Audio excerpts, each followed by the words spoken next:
एक सेठ से लक्ष्मी जी रूठ गई। जाती हुए बोली, मैं यहाँ से जा रही हूँ, अब मेरी जगह नुकसान आएंगे, तैयार रहना। और अगर तुम जाते जाते मुझसे कुछ मांगना चाहते हो तो बोलो।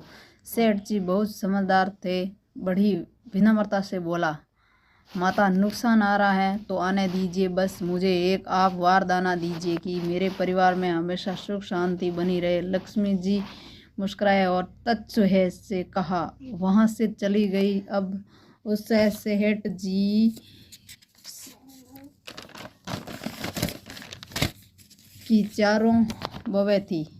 कुछ दिन बाद सबसे छोटी बहू खिचड़ी बना रही थी।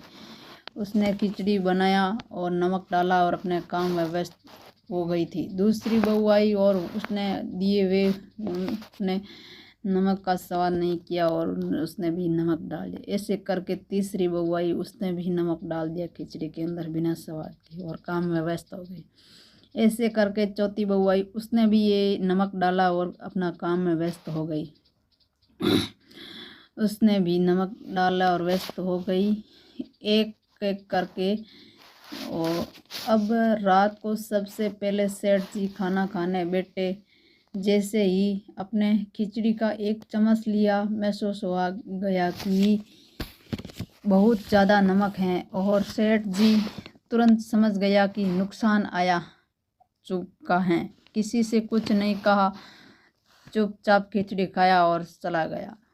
खिचड़ी गया और चला गया। सेठ के खाने के बाद सबसे बड़े अब सेठ के बाद खाने की आए सबसे बड़े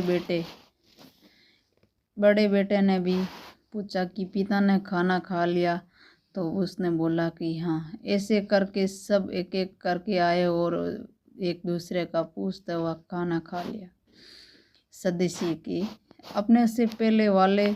अब रात को सेठ जी सो रहे थे, सपने में नुकसान आया और हाथ जोड़कर बोला, भाई मैं यहाँ से जा रहा हूँ, मैं यहाँ नहीं रह सकता हूँ।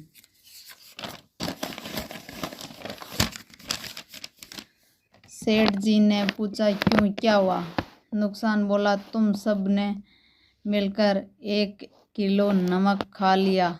मंजिल भाई कोई किसी पर नहीं चिल्लाया, ना गुस्सा किया, सब शांत। अब जिस परिवार में इतना सुख शांति आपसे है, इतना प्यार हो, वहाँ पर मैं नहीं रह सकता।